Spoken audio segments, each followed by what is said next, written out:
Hi, everybody. Welcome to Better Lait Than Never.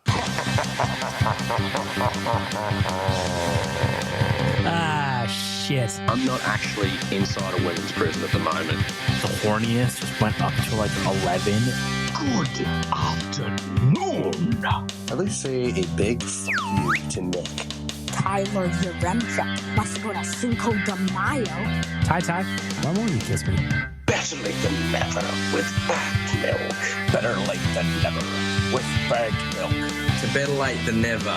Better late than never. Better late than never. Fight me if you don't agree. Long live Arby's.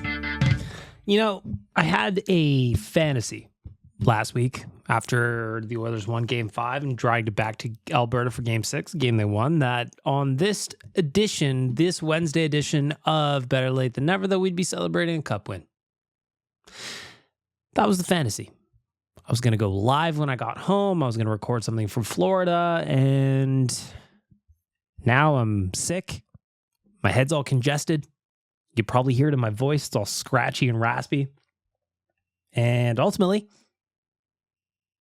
I don't even want to do my own podcast.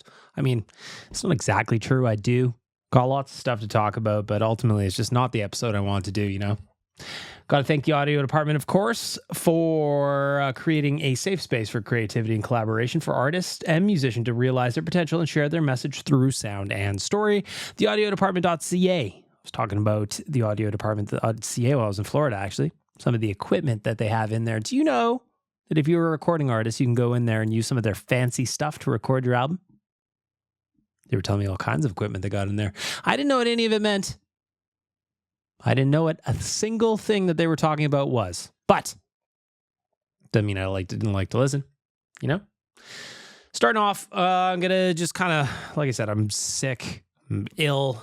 My body has finally given up after 2 months of partying. I'm supposed to be in Vegas right now for the NHL draft, and I opted not to go. That's just to give you an indication how tired and sick I am. I'm not in Vegas by choice. Could have been there for the draft. Tyler's there. He's going to cover everything from ON. He's also going to do a great job at DFO. So they got it. They don't need me. Ultimately, it's probably for the best, too, because I am not feeling well. Probably would have been a downer. Gotten everybody sick. Nobody needs that. Nobody needs me there. But I'm going to start off the podcast with just a quick recap of the trip to Florida. We already know how the game went. I don't really need to talk about that too much, but what I want to talk about was the way down. I'm sure you probably saw news reports of the chartered flight from Edmonton of people who went down to Florida for the game, and I was lucky enough to be on that chartered flight. I'd never been on one before. I had no idea what to expect. Originally, my flight from Florida was leaving Sunday night at midnight. So I was on the red eye down there, and I was going to get in on game day at probably like 2 p.m, provided that everything went well. But when I got an offer to go on this chartered flight, I took it because it left, Sunday morning, got in the afternoon / early evening, and kind of allowed us to enjoy at least part of an evening in Florida before the shenanigans kicked off on Monday. So despite the cost and my willingness to ignore all advice from any financial planner, I jumped on the opportunity. And it arguably was one of the most fun flights I've ever been on. If you've ever been on a Friday night flight to Vegas or a Saturday morning flight to an all-inclusive, it had those vibes. Everybody was drinking, everybody was partying, everybody was in the mood for a Stanley Cup win. And I can't even begin to describe how much fun it was. We had 95 people on the plane. It was absolute chaos in the best possible way. Everybody was up and walking around and talking to each other, and we were having cocktails, and we were having drinks, and we were telling stories, and we were talking about all the people we expected to be down in Florida. And it was awesome. And then after getting through the day and getting to Fort Lauderdale, we went to grab some tacos. Myself, Jay, Tyler, Carrie from Trilogy Oilfield Rentals was there with us as well.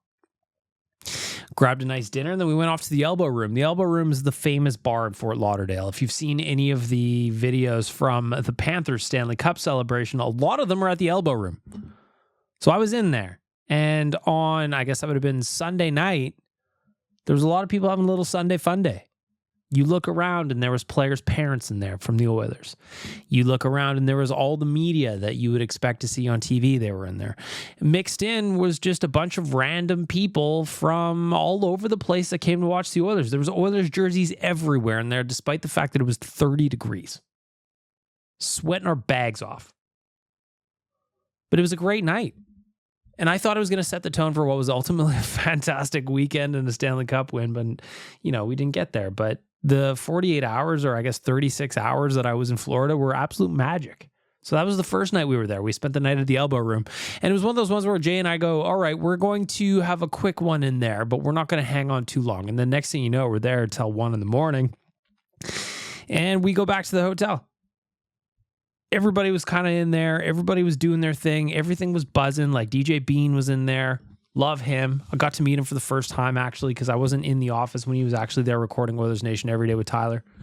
So I got to meet him for the first time. It was just cool. It was cool, a bunch of people in there. It was a great vibe. And then the next day was the Monday. Woke up and tried to have as regular of a Monday as I possibly could. Got my reporting done. The mailbag was up. Worked on the game day stuff. Wrote a little feature for the site. Just all those kind of things were just very normal. I was on some calls. I did some meetings. It was just like a very normal Monday. At least that's what I was trying to do. But then as the day wore on and all my work got done, because I was actually quite efficient if I'm being proud of myself, I ended up at the Elbo Room again. Mid-afternoon, early afternoon, I'm in the Elbo Room having high noons and beers with just fun people I hadn't seen in a while, people that I'd met at different cities during this cup run. And that was one of the fun parts about this too, was going to different cities and seeing the exact same faces. Like the Coronation Boys. All 4 cities we saw them in that the Oilers played in. All of them. Saw them everywhere. Saw some people, Dan from Vancouver, saw him. Everywhere. 3 cities, same people. Oilers fans travel so incredibly well, and no matter what you talked or who you talked to, everybody just said, listen, I wasn't going to miss this no matter how bad it put me in a hole. That was my approach too. It was so much fun. Right before the game, after a couple of pops at the Elbo Room, we knocked out a quick real life. Ended up at Yard House in Sunrise, which is just basically across the freeway or main roadway from the arena. We told people for 2 days to go to the Yard House. What I didn't expect, though, is when I walked in, it was going to be 95% Oilers fans in there. 95%. And anytime somebody with a Panthers jersey walked in, they got booed mercilessly. And not only was there Oilers fans in Yard House, there was all these bars kind of like surrounding it. It was like a little entertainment complex. There were so many of us down there that they spilled into the other restaurants all over. Everywhere you looked, it was just blue and orange, and it was fucking awesome. Vibes were electric. I was probably top 5 sweatiest I've ever been, but it was awesome. I did a radio hit with Taylor on Sonic. I did a radio hit with Reed on Ched. Was doing radio all over the place that day. It was just a fun day getting ready for what we thought and hoped was going to be a Game 7 win that ultimately didn't happen. The Oilers lost by 1 goal. We know it. I don't really want to talk about the game. I've muted all kinds of things on social media just so I don't feel the pain of it. At first, I deleted the apps clean off my phone, and then I have to go. I kind of remembered. I was like, well, fuck, I need to use these for work. All I know was the 36 hours that I was in Florida were so much fun. And despite all the money I spent, despite sitting on a plane for as long as I did to and from, just it couldn't have been better. The people that were down there were so amazing, and Oilers fans are the greatest fan base alive. I don't know if you saw Lauren Kyle's post, but I'm paraphrasing on Instagram. She just kind of said, as sad as she was that the Oilers lost, but it was amazing to see as many Oilers fans down there in Florida cheer on the boys as there were. I'm going to say there's 5, 6, 7,000 Oilers fans in that building. You know, if you watched it on TV, you could probably hear us singing the anthem. You could probably hear the Let's Go Oilers chants in the arena. No better fan base. No one else does it like that. No one else does it like we do. And it's sad that the ride's over. As much fun as I had, it was the best 2 months ever. 63 days the Oilers Cup run lasted, and it was one of the It was the greatest time for OilersNation.com. I can tell you that much. We've never had anything like that in this website's existence. We've never had anything like that in our orbit since the company started. And man, it was fun. I'm glad I got to do it with Jay. I'm glad I got to do it with Tyler. I was sad Liam wasn't there with us. But at the same point, I also understand why, because, it was a lot of money. But man, we had a blast. I had a blast up until, whenever the second goal went in the second period. I thought the boys were going to tie it up too. Like, even going into the third, I was like, they're only down by a goal. They've got this. They're going to push this to overtime. They're going to win it. Didn't happen. Came up short. Doesn't mean I'm not proud of being an Oilers fan. You should be. Everything about it was awesome. Everything about the people that we met down there was awesome. And everything about being an Edmonton Oilers fan is awesome. Now, we do our normally scheduled programming. The draft is in 2 days. I completely forgot we've barely done anything on the website for draft coverage. Free agency kicks off early next week. We've barely done anything for free agency. But you know what? I wouldn't give it up for the world. Which, by the way, reminds me, the Daily Faceoff Live free agency special, you can watch that on all platforms. Watch that on all platforms on July 1st. We are going to have a live show. Tyler's going to be hosting. Sarah Volley will be there. We're going to be breaking down the signings. We've got all kinds of work to do around here. Just because we're sad that the Oilers lost in the Cup Finals. I mean, we're going to talk about, some of the quotes from the boys today. They did their media avails, their season-ending media avails. So, yeah, we're going to talk about some of that. But you know what? Right now, I just want to end off this intro part by saying, if you're an Oilers fan, man, I hope you had a blast the last 2 months like I did. I hope you kind of cherish the moments because, as we know, they don't always come around often. But as some of the older Oilers fans says, this felt a little bit more like 1983 than it did like 2006. If you know your Oilers history, that should make you smile a little bit. In the meantime, let's get to the news.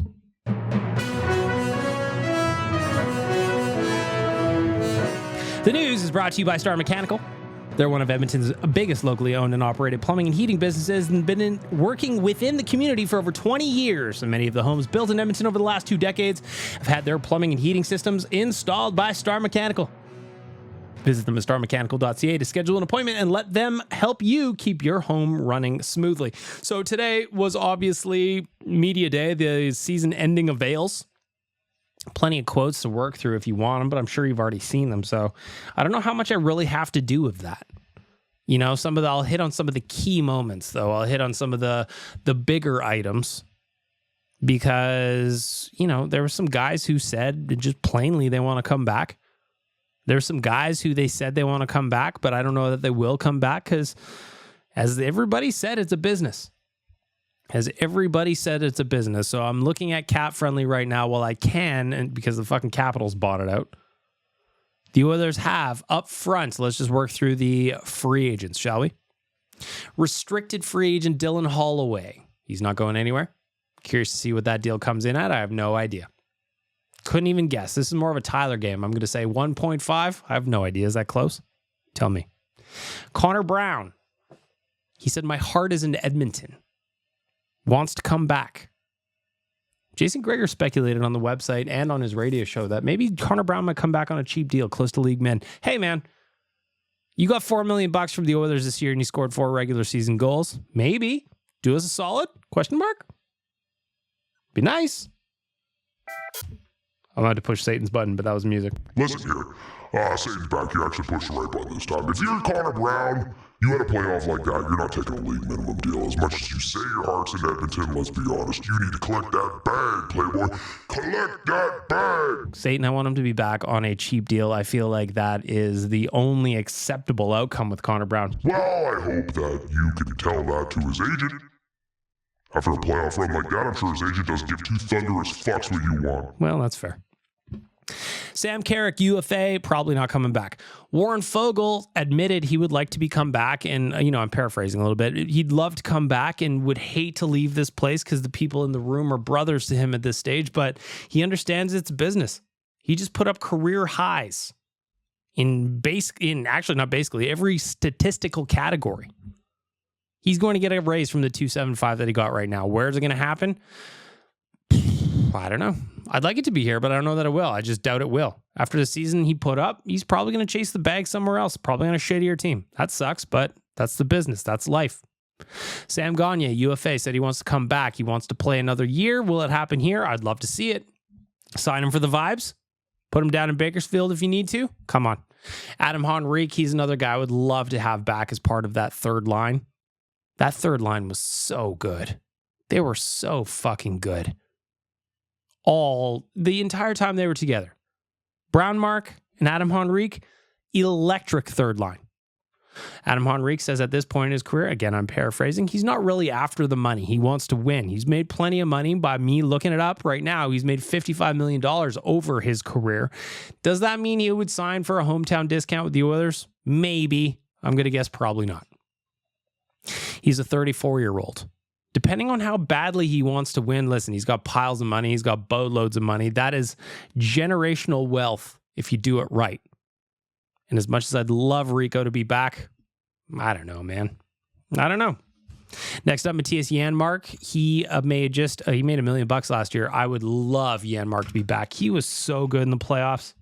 In his season-ending avail, he kind of said, listen, I didn't have the statistical season I wanted. Again, I'm paraphrasing.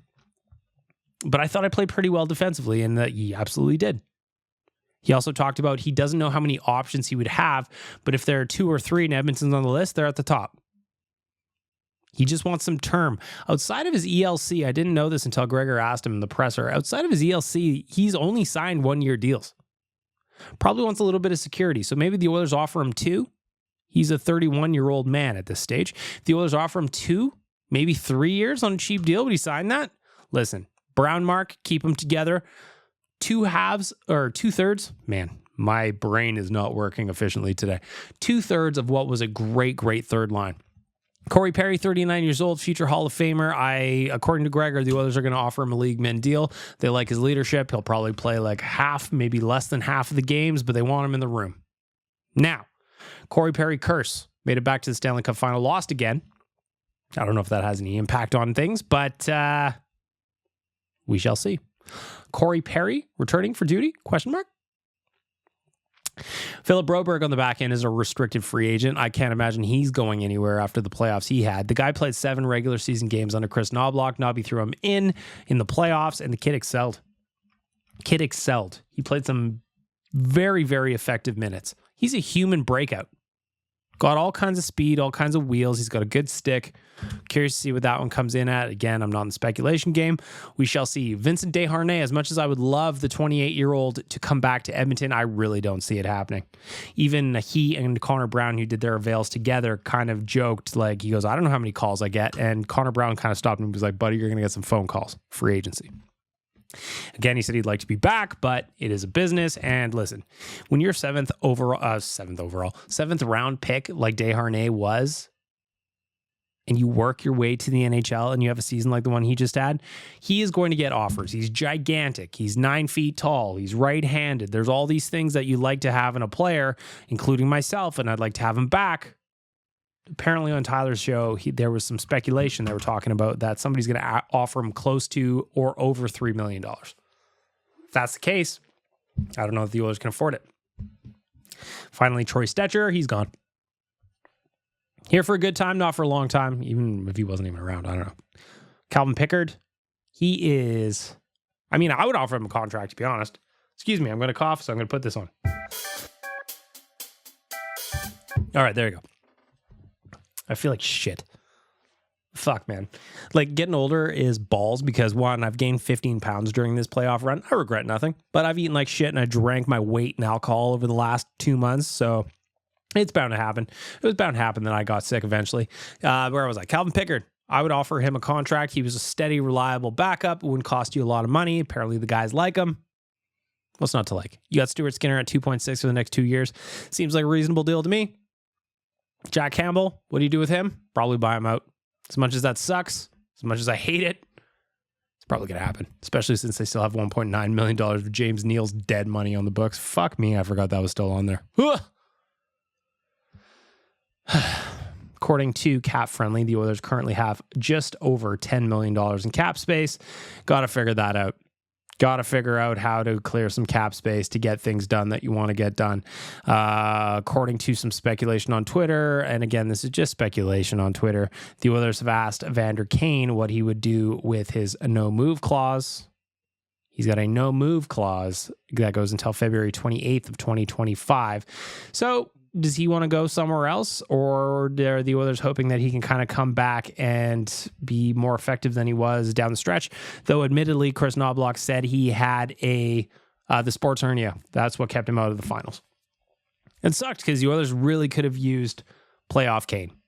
You know, he's got 2 years left at $5.125 million. Maybe there's a team that would take a chance on him. But at 32 years old, with a reputation, I don't know. He's a hell of a hockey player.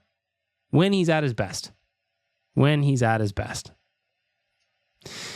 So there's your kind of what's on deck for the free agents. Of course, everybody wants to know what is going on with Leon Draisaitl. He is eligible for an extension as of next week.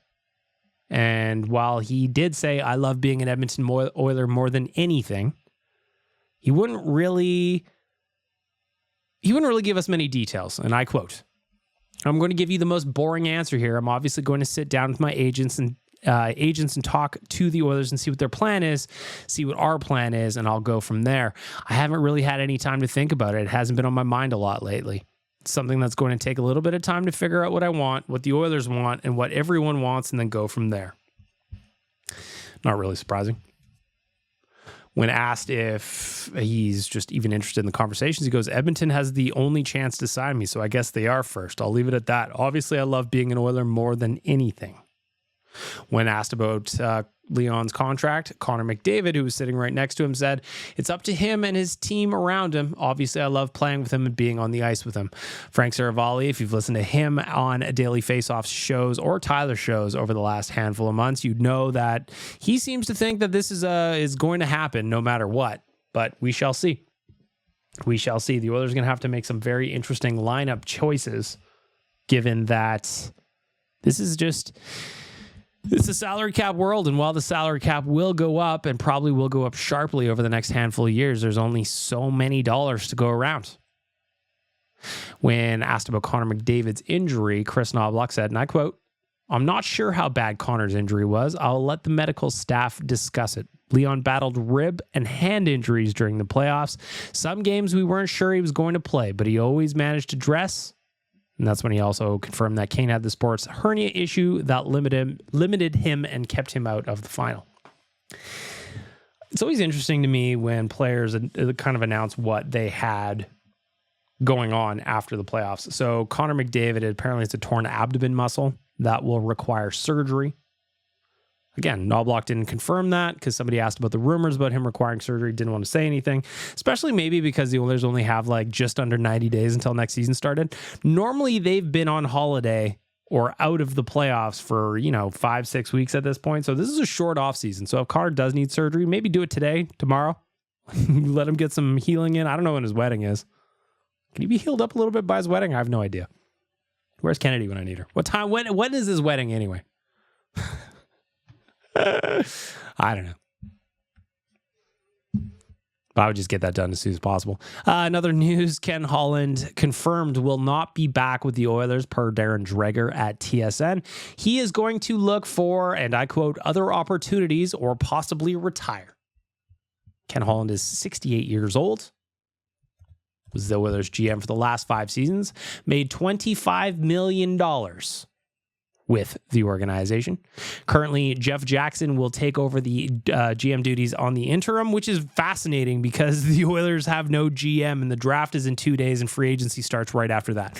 I guess if there is a bright side and you have no GM, having the super agent as the CEO of the organization probably helps. That guy knows everything about contracts. He knows everyone in the game, and I'm sure he has got a handle on what prices look like for all kinds of players. Either way, Holland leaves the organization with a 220, 121, and 32 record and 9 playoff rounds over the last 3 seasons. Of course, all 3 of those seasons ended with our boys losing to the eventual Stanley Cup champions. That is painful. That is painful. Painful to think about. And I don't like it. I really don't like it. I don't know what else to say about it. Just hurts. Hurts bad. Hurts bad. Another news, the Fanatics deal kicked in after yesterday was officially Adidas' last day on the job. And if you were hoping to get an Adidas jersey, well, maybe you can find some on sale because by all accounts, the Fanatics jerseys are shit. They look a little bit thin, in my opinion. The LA Kings kind of did a debut on theirs. And while I love that the Kings are going back to their old logo in like a full-time capacity, love that. That's a sharp-looking logo, even though it looks like they stole it from Chevrolet. You can kind of see the chest protectors through the white ones. Same kind of issue they're having in baseball. A little thin, the material. Looking around on Twitter today, I was cruising around when people were, well, because the Oilers announced that they are basically just having the exact same jersey for the foreseeable future, which is amazing to me because they've got a perfect uniform set. But a lot of people were just saying, well, I guess I'm not buying a jersey for another decade. Fuck. Fanatics. I was so sure Nike was going to take over the NHL's jersey deal once Adidas left, but as we know, Nike said they wanted no part of the league, and I'm like, well, that's sad. Finally, before we wrap up the news, Jay Woodcroft looks to be a candidate to coach in Columbus. I was actually surprised he hasn't got picked up anywhere else lately. He was obviously a big part of the Oilers getting to the Western Conference Final 2 years ago. Didn't work this year for Woody. Came in and was replaced by Chris Knobloch. Knobloch was an absolute stud behind the bench. Made me feel bad for Woody a little bit. But at the same time, he's still getting paid $3 million at least next year by the Edmonton Oilers. So how bad can you feel, really? How bad can you feel? Not bad at all. That's the answer. That's the answer. Finally, just to wrap up the news, Jason Greger, I wanted to give a plug to the article he wrote today. He's got a bunch of updates on all kinds of players and management up at OilersNation.com. If you want to get a little inside information or have an idea of what may happen over the coming days, go check out Greger's article. Finally, the Oilers have 6 draft picks in the upcoming draft, but only 1 in the first 4 rounds. So, what are they going to do? Are they going to be able to get any draft picks before? Are they going to make some trades? Is Jeff Jackson going to wheel and deal? Are they going to be able to do anything to bolster and get a couple of bullets in the gun? Everybody knows you need more depth, not less. And only having 1 pick in the first 159 is not ideal. So here's what we got. Round 2, 64th overall. That's second last in the second round because the Oilers were just the runner-up in the Stanley Cup final. Round 5 was 160th overall. Round 6, they've got 2 in round 6, 183 and 192. They've got 2 in the 7th round, 196 and 218. It is going to be a light draft pick season, my friends. Last year, they only had 3. This year, they got 6, but a lot of them are late. Those are hopes and prayer picks is what I call them. Scratch tickets. Hopefully, you hit on one. But we will have an article coming up tomorrow morning. Top 10 players that the Oilers should look at with that second round pick, I should say, not second overall. I wish it was second overall. What a trade that would have been if we got a second overall pick after ending up the runner-up in the Stanley Cup final. Anyway, that's how we're going to wrap up the news. That's how we're going to wrap it up. We're going to get to the next segment, and I'm going to cough while I play a song. Oh, Captain Felton with your charms. In your uniform, you're looking so fine and so true. Through the high seas and beyond. I'd follow the stars just to be where you are. Oh, I would sail the 7 seas for love. With you, my captain, under skies above.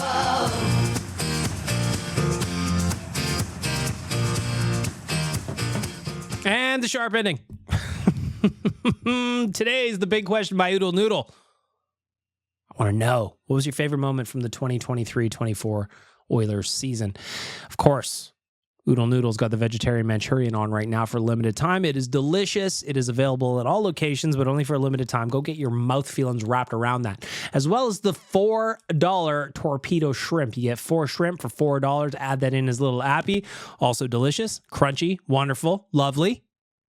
Make it a meal anytime for $6.99 in store. Includes an order of 2 spring rolls or green onion cake with a drink. What is your favorite moment from the 2023-24 NHL season, or Oilers season, I should say? And I turn over to my Twitter where Marcel said, final buzzer, Game 6 versus Dallas. Hours of stress culminating in relief, just sitting there smiling at the opportunity ahead. I was at that game with Captain Felton. It was one of the greatest nights of my life. Christopher Palmer says, the nation vacation to Phoenix. I met a lot of people who I consider great friends, so thank you to everyone. That trip was fantastic, by the way.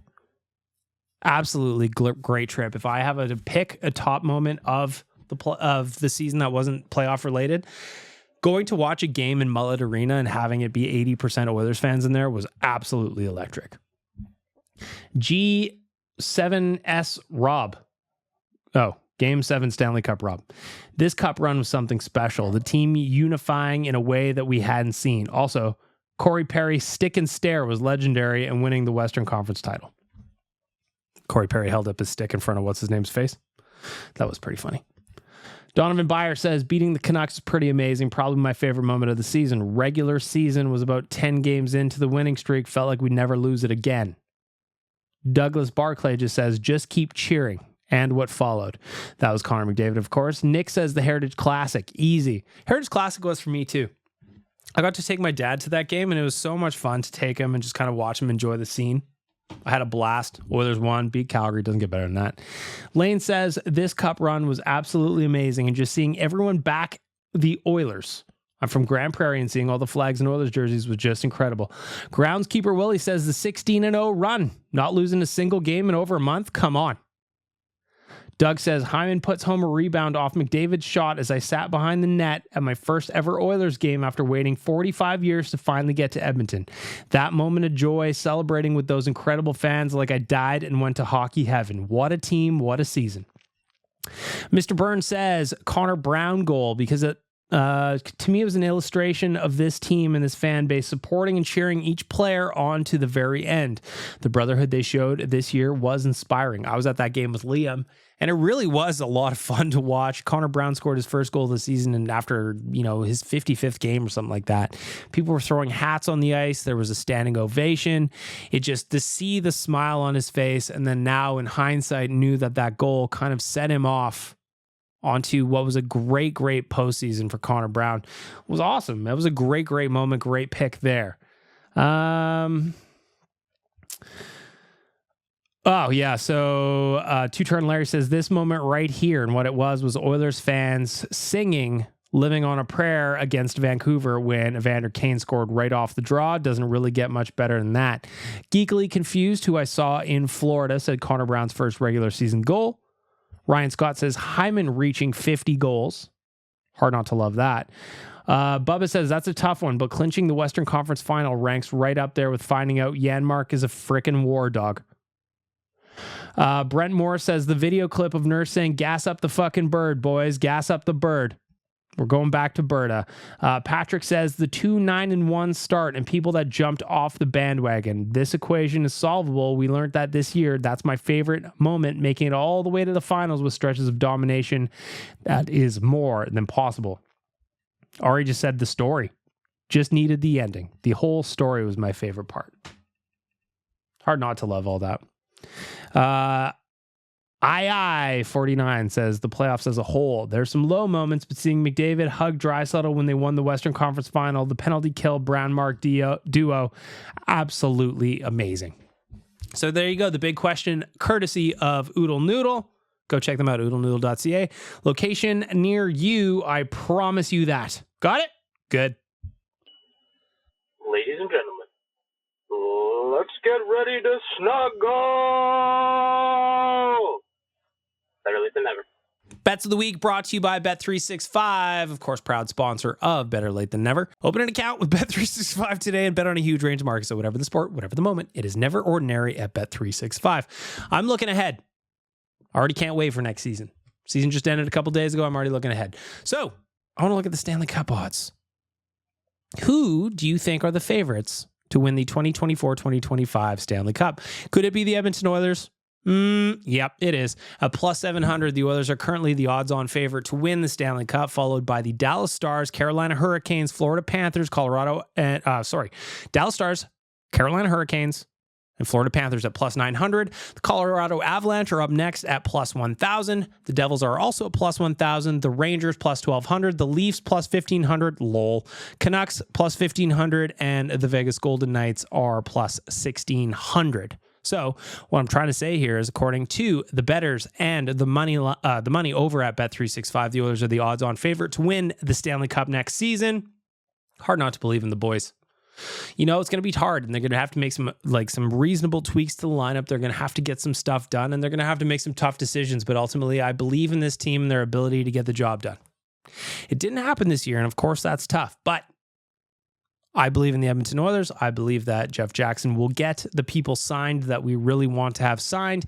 And I believe that if you put a couple of shekels on the Oilers at plus 700, you will be 7-timesing your money come next June. The second bet I want to look at with Bet365 is, what were the odds that Canada finally breaks the drought? It didn't happen this year. The Oilers were a goal away from tying it and sending it to overtime for a chance to get the job done. Didn't happen. Now, obviously, of the 32 teams, there's only a handful up here in Canada. What are the odds a Canadian team finally gets the job done? Plus 270. Plus 270. So if you believe in the Oilers to win, plus 700 is the odds for them to win the Cup next year. Plus 270 that Canada wins the Cup as a whole. Maybe you combine those two together. Maybe you get a little frisky. Maybe you do it at Bet365. Open an account with Bet365 today and bet on a huge range of markets. So whatever the sport, whatever the moment, it is never ordinary at Bet365. Use the promo code OILYBONUS. What is the promo code? OILYBONUS.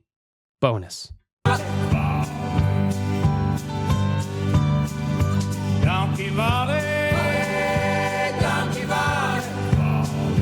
Don't you let him near your herd with that charming grin. He'll woo your goats from cliffs and hills, won't matter where they've been. Just a whistle and a call, see them running wild. He's the shepherd of desire, nature's longing child. Donkey Valley. Donkey Valley. The best. You annoyed? I'm annoyed. You want to see a man, boy? I'll show you a man. Kick me in the jimmy. The Righteous Act Beating is brought to you by Trilogy Oilfield Rentals. As I mentioned, I spent a lot of time with Carrie from Trilogy down in Florida. Had a great time. Always have great conversations with him. But Trilogy are an established provider of tools and expertise across multiple oilfield disciplines, specializing in rentals, pipe recovery, abandonments, and completions. Currently, they maintain full-time operating units in Provost, Weyburn, and Kindersley. What kind of tools they got? Well, thought you'd never ask. Rental tools, fishing tools, coil tools, drilling tools, mills and bits, completion tools, any tool for any job. TrilogyRentals.ca. Well, I'm not really annoyed about anything, to be honest. I'm sad that the Oilers lost, but I'm not really annoyed about anything. But though I guess if I was, having to watch the Cup celebration on social media, given that my job is to be on social media, a big chunk of it anyway, was just incredibly frustrating and annoying. I muted so many different hashtags just so I could go ahead and complete my life without just being down all the time. Make it through the day, as it were. But then, you know what? Like I said earlier, I had to delete the apps from my phone because I'm like, I'm not even going to look at them. I can't look at them. I can't get upset about social media if it's not even on my phone. Then got an ad sent to me by Madison in marketing and said, hey, could you help put this up? Can't get a hold of somebody. And I go, yeah, no problem. And I was like, shit. I don't even have these apps on my phone anymore. I had to re-download them. That's when I muted a bunch of things. The other thing is just kind of like watching other people tap dance on Oilers fans' graves right now is just, it's so bizarre. And I can't say that I wouldn't do it myself if it was somebody else other than the Oilers in the Stanley Cup final, but it's just annoying. I don't want to read it. A bunch of sad boy tweets being like, lol, I'd rather be a Flames fan right now. Would you? Would you? Would you really? Yeah, it sucks to lose in Game 7 of the Stanley Cup Finals, but you guys didn't even come close to making the playoffs. Your team's going to suck for a long time. You got a mass exodus going on. Meanwhile, Oilers, and I believe in my heart, they're going to re-sign the 2 best players on the planet, and we're just going to keep the window open for years to come. Meanwhile, you are swirling the bowl of life, Calgary. That said, there was a bunch of cool Flames fans that came in to the mentions as well. But the good news is, since I'm not really overly annoyed, I've got a guest RSB. I haven't listened to it yet. We shall see what it is, but first you got to get the intro again. You want to see a man, boy? I'll show you a man. Kick me in the jimmy. Here we go. First of all, I'd like to congratulate the Oilers fans on not rioting and destroying the city. That is huge. That is huge. Apparently, according to social media, and I was in Florida, there were tens of thousands of people downtown. A couple very minor incidents of people being too wasted and too hammered, which of course you would expect for Game 7, but nobody broke anything. There were no riots, no property damage. So to you, I salute all of you Edmontonians for not being assholes, like a certain city that likes to claim they're world class. Anyway, back to you. Second of all, I'd like to make this RSB out to all those Oilers fans that jumped on the bandwagon that after the successful season are already yelling, fire the coach, trade this, trade that player. We were the bottom of the league come November. And we made it to Game 7 of the Stanley Cup Final and only lost by 1. Yes, there's a few changes that are going to happen, but this was a successful season. Yeah, I mean, there's a lot of Oilers fans that I think it's just part of our DNA. I think it's just part of our DNA where we get upset about, my phone is blowing up here. I gotta turn this off. Apparently the Canucks and the Chicago Blackhawks are making a trade. I don't know what it is. Let me see if I can find it. Well, I'm thinking about, so Waz said it was from Friedman. Hearing Chicago and Vancouver are working on a deal that will create cap room for the Canucks, potentially involving Ilya Mikheyev and the rights to Sam Lafferty with a second-round pick as a sweetener. So Chicago's got a bunch of cap space available. Of course, they're going to be everybody's dumping ground. Vancouver continues to make moves. They signed Teddy Booger today. But yeah, going back to the RSB for Trilogy Oilfield Rentals, of course. But that's being an Oilers fan, though. But at the same point, hope will never die. That's been Oilers Nation's motto since 2007. Hope will never die. And some people need to adopt it a little bit more. Listen, back in November when the Oilers were 2-9-1 and then 5-12-1, I was pretty down. I'm not going to lie about it. But ultimately, I was going to ride or die no matter what happened. They could have crashed the season into the ground and I would have still been there. No matter what.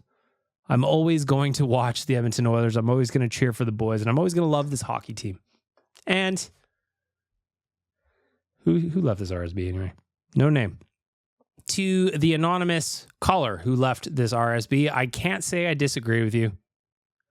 Sometimes people just need to adopt hope will never die just a little bit more, and there's the right sack beating for Trilogy Oilfield Rentals. You want to see a man, boy? I'll show you a man. Kick me in the jimmy. So, you like this podcast? Better Late Than Never with Bad Milk. Why don't you go to your favorite podcast app? Like, subscribe, share, leave a review. You sexy human.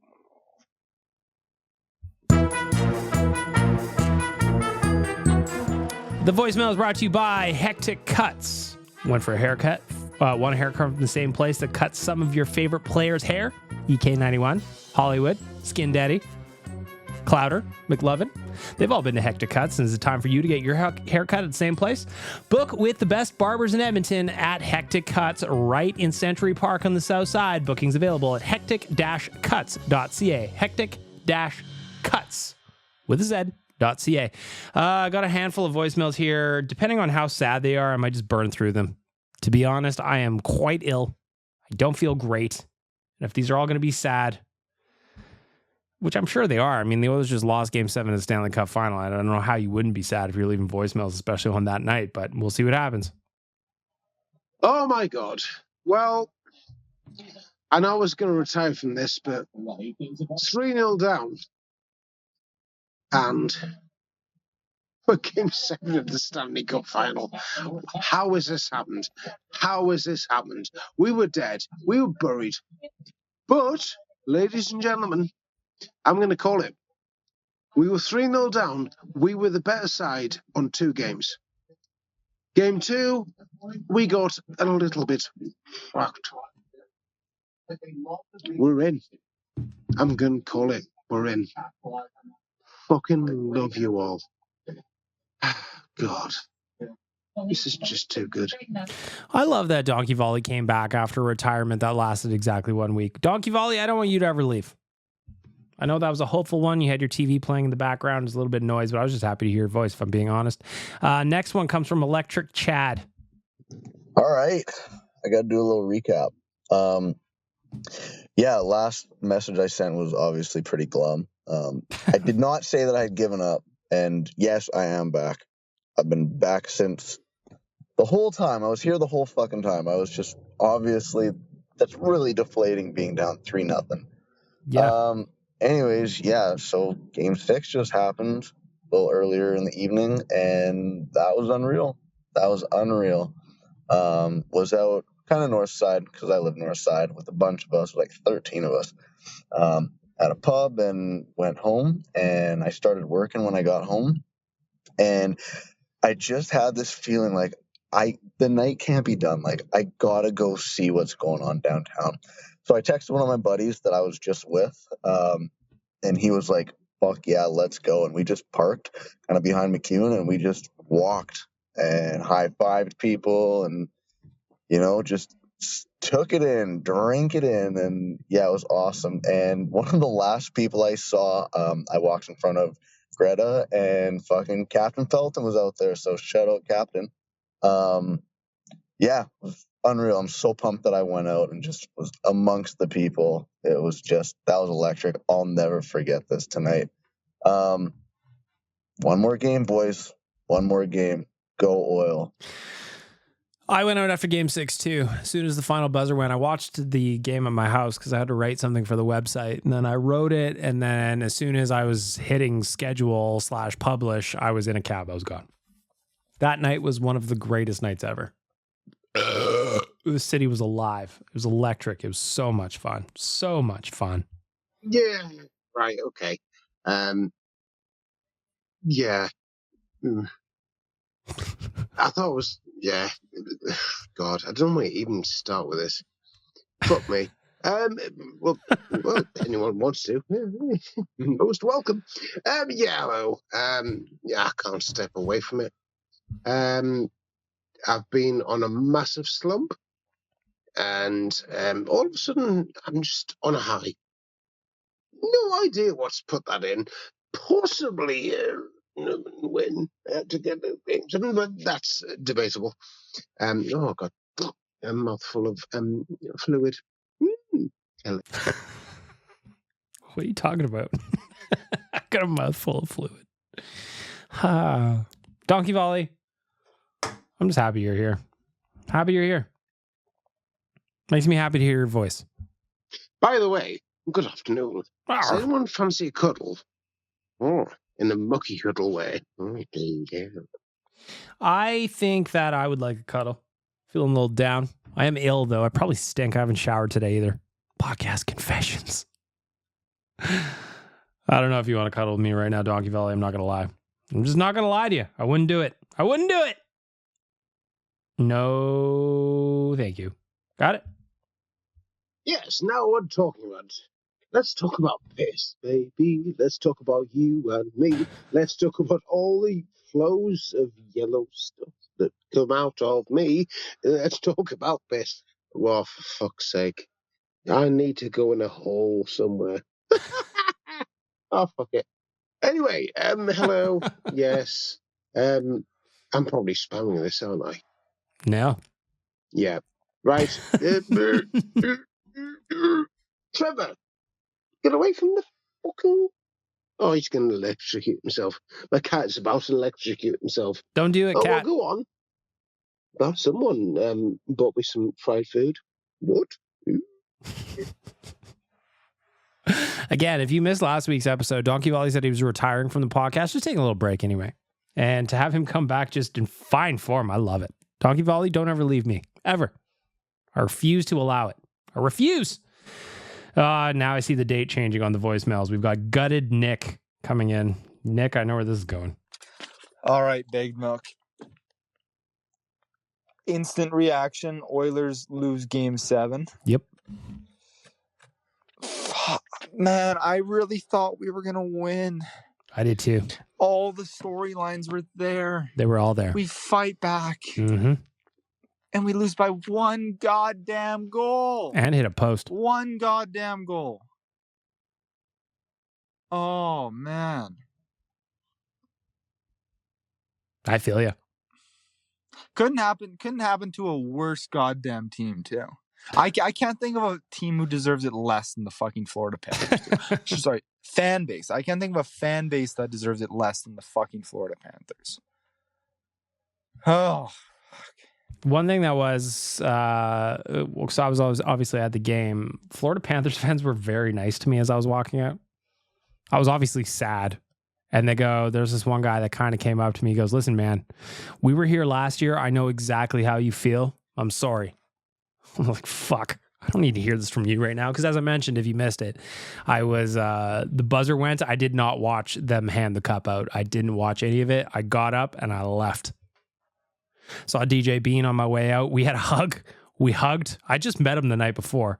Had a big hug. Said, thank you for everything he's done for Oilers Nation. I walked out the front door. That's how my night ended. And then I went and sat on the beach till 3 a.m. drinking beers by myself. So I feel you, Nick. I feel you.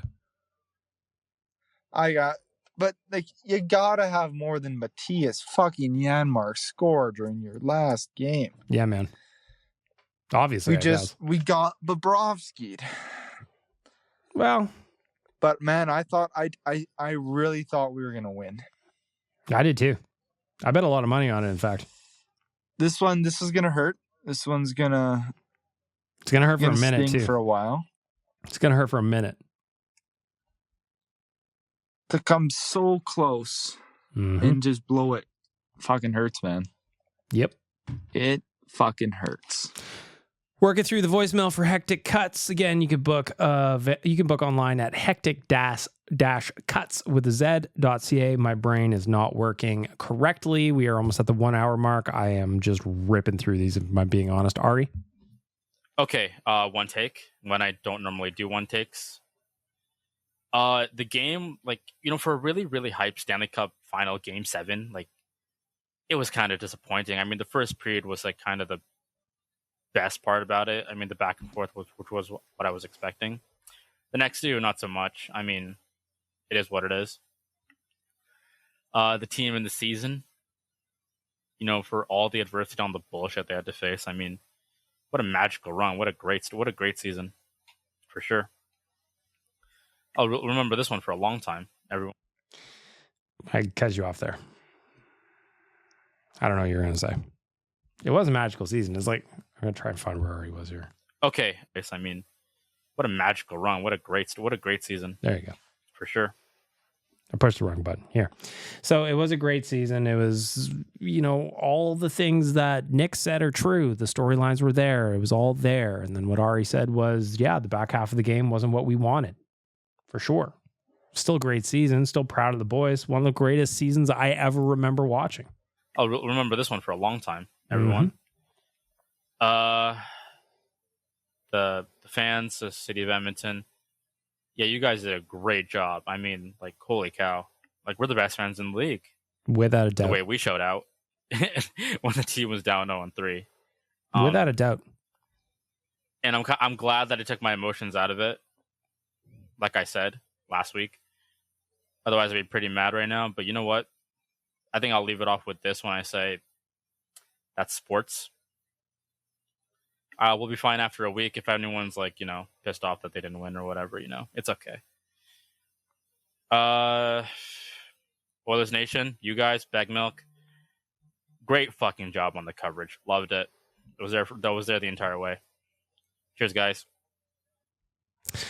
Thanks, Ari. I mean, Yeah, we did our best to cover and give you guys a look at everything from a fan perspective, from a media perspective. I thought Zach, Cam, Tyler, Liam, they were all credentialed for the series. They did a great job with it. And I'm proud of the boys. I'm proud of the social team, Waz, Brett, Peyton,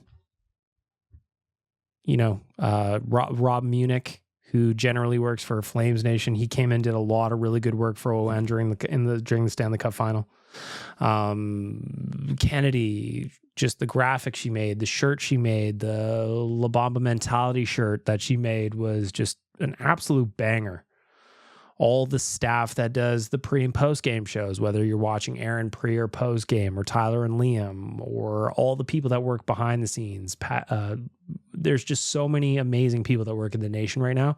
I don't want to forget anybody, so I'm just going to stop saying names, but everybody did such a really good job for 2 months. And to take you behind the scenes a little bit, there was a lot of late nights and early mornings, and we were drinking and probably not eating as well as we probably should have, but we were still getting the job done and we were executing at the highest level. And I just couldn't be happier.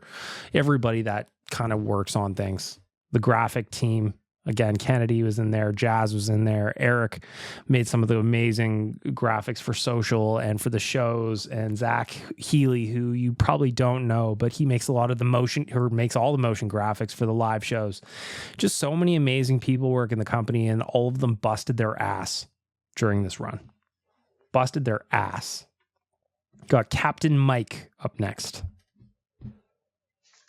Hey, Big Milk. Hello. The Nation.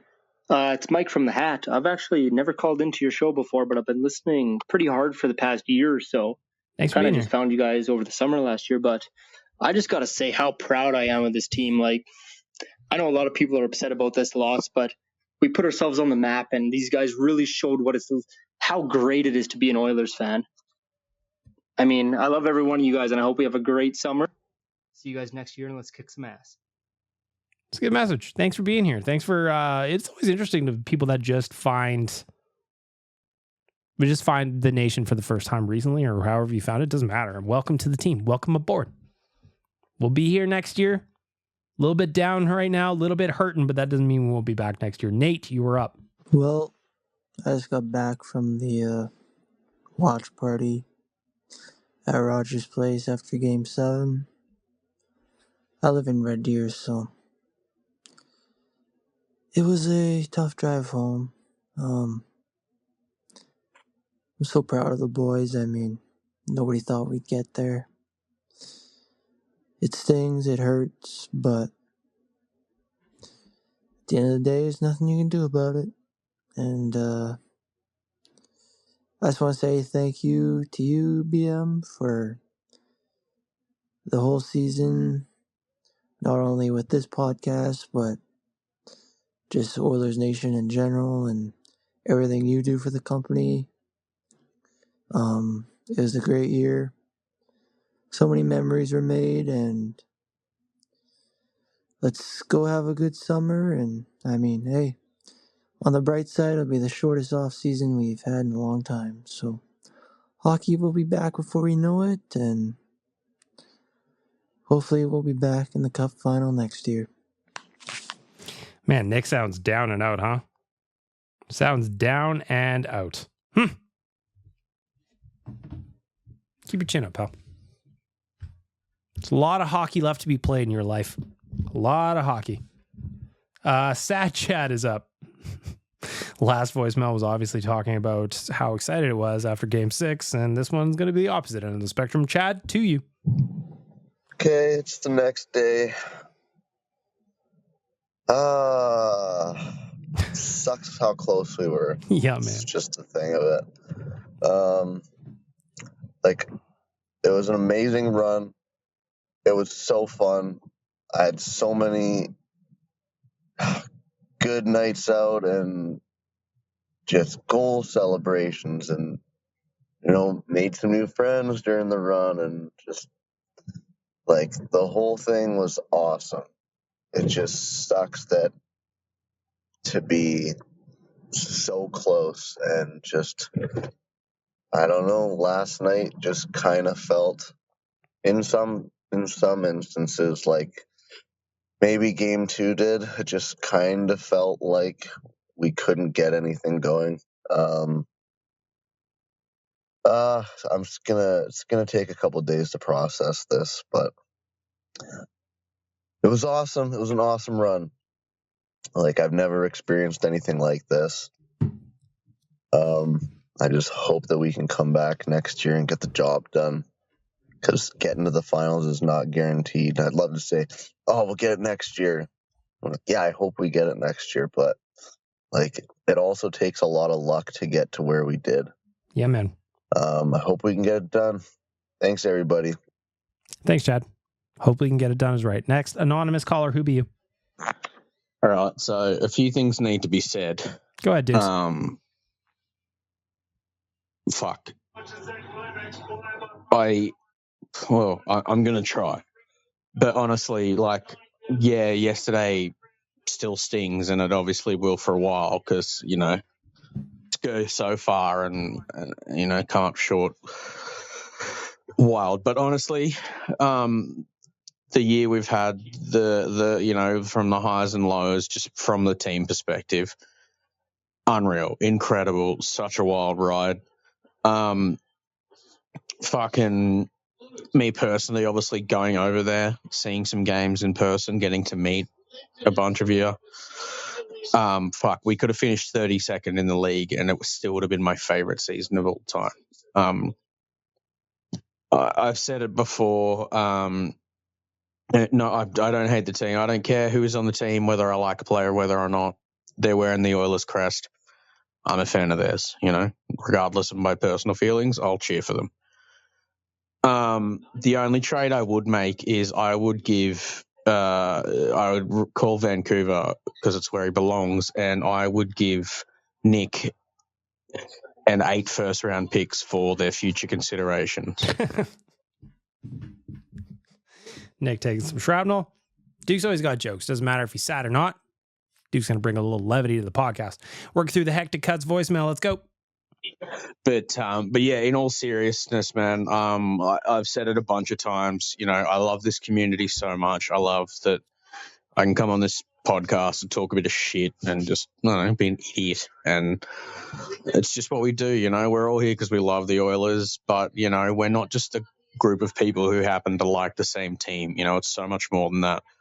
It's so special, and I just really hope that everyone realizes just, you know, how lucky we are, because it's certainly not lost on me. I feel so privileged to have found this amazing group of people that we have, you know, this huge passion in common. But also, like, we've just met, you know, I've just met so many amazing, awesome people through this community. I mean, I'm sure there's some fuckwits in the group. I mean, like Nick, obviously, but, like, you know, for the most part, you know, just, yeah, I could keep gushing and gushing and gushing, but this community we have, these nation citizens, this podcast, whatever, it is so fucking special, and I am just so grateful to be even a small part of it. You know, just to bear witness to it is so fucking special, and I love it so much. Except Nick, he's a cunt. Sorry, Nick. Couple of shots at Nick here in the voicemail. Wrapping up. Got 4 more to go. Here we go. Bag milk. Yes. What a run. It was. You know, I can't stop wondering if it could have been just a little different if I were allowed to make a prediction at Nation HQ. But no, instead I was put in prison. You were. And look how that ended. The one time I'm not allowed to make a prediction, we lose. Isn't that funny? I'm just saying. You know, I blame Kennedy. You know, I blame everyone at Nation HQ for not allowing me to make a prediction, but especially for Kennedy, because she's the one who put me in prison, and we were in tears at Greta together. Yeah. So just want to put that out there. So if I made that prediction, what would have happened? Huh? Think about it. Think about it. I will think about it, Waz. And I also will tell you to think about clipping that and posting it on Oilers Nation socials so the rest of the staff can hear that you blame everyone else for the Oilers' loss. Waz, you have my support. You know you always do. It is now Wednesday. Been This is Nate, by the way. like almost 2 days since Game 7. You are like, I'm bummed out too, but Nate is down and out. I just don't know how to feel. I mean, I'm still very like upset, and when I tend to think about the Oilers, I just almost feel like heavy. I don't know. It sucks so much. I was really looking forward to just having a summer of excitement. And that's not to say that summer is not going to be good, but just imagining the what ifs just makes me feel. That is a sad, sad young man. The what ifs, they're always what get you. In my article that I wrote from the back of an Uber in Florida on the way back to the hotel, where I sadly drank beers on the beach until 3 a.m., I talked about the what ifs. What if the Oilers got a goal in the power play? What if they got more than one power play? All kinds of things. Anyway, next voicemail is from Kyle the Embalmer. Hey, BM. So, another year we didn't win the cup. It's taking me a couple days to figure out what I really wanted to say. The reality is I'm proud of this team. They went as far as they could possibly go without being in overtime in Game 7. Did this hurt more than 2006? I'd say it did. Yeah, a little bit. We kind of were expected to possibly win it this year. In 2006, we was just all a surprise. Life circumstances, I think, play a role too. It's the first year that my kid wanted to watch hockey with me and really got into watching the Oilers. And when that final buzzer went, he was absolutely devastated. Even inconsolable, which I get. I sat there and I watched the whole thing. I watched every member of that team lift that cup, and it hurt every single time. The reality is, at the end of the day, I know I've said this before, but that hurt will feel so much better when we do lift it. It'll just show what we've been through, and it's nothing we can't handle. So go into the off season and go for next year. So bye. Kyle was texting me that night. He told me he watched the whole thing, and I said I didn't watch a single thing about it. Not one thing about the cup being passed around. I haven't seen any of it. Unless it accidentally came up on my social feeds before I muted a bunch of shit, I have not seen it, and I still haven't. I'm living in denial. Game 7 didn't happen. Was I there? Yes. Final message of the week, and the Hectic Cuts voicemail comes in from Waz. Now, I somewhat regret making the Dallas prediction. I know it's been over a month now, but the reason I kind of regret it is not because it was wrong. It's because people won't stop bringing it up. Everywhere I go, somebody says, "There's a guy who picked Dallas in 6." Like, yeah, thanks for reminding me for the 7th time. I understand. It was funny, but it's like, I'm starting to realize the consequences of what I did. It's not fun. How dare my actions have consequences? This is bullshit.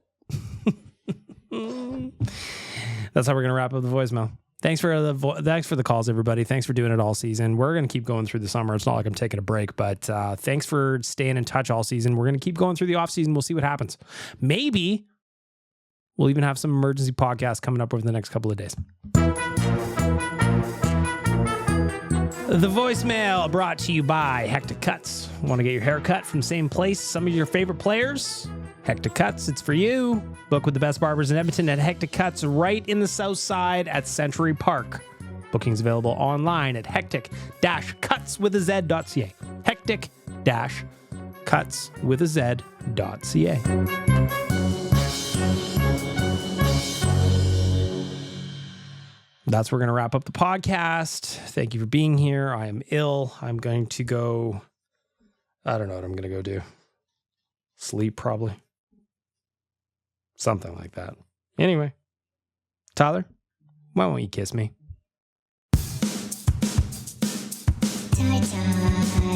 Why won't you kiss me? Why won't you kiss me?